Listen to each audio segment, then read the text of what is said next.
When we're thinking about the list of terrible ideas, quoting Nazi propagandists is probably in the top 3. Check this out and I'll be right back. A direct quote from Joseph Goebbels. It is the absolute right of the state to supervise the formation of public opinion, and I think that may be what we're discussing here, and yield back.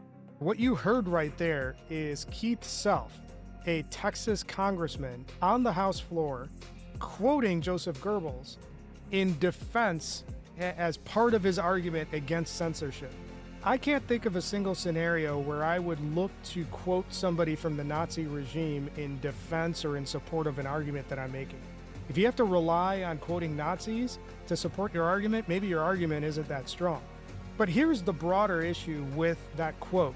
This is consistent with a pattern of behavior that we've seen from Republicans at this point for years. And in recent times, we've seen Republicans or their allies lean more and more into Nazi imagery and actions that are sympathetic of the Nazi cause. For example, we saw Elon Musk and his salutes during the inauguration. Steve Bannon followed that up, along with a couple of other people at CPAC. We've seen right-wing allies openly question the reality of the Holocaust.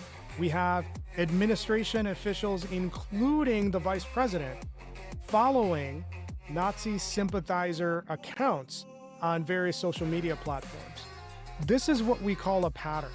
This is what we call a trend. This is what we call the new Republican Party. The new Republican Party is trying to engineer the Fourth Reich, which is why they continue to pull from this playbook.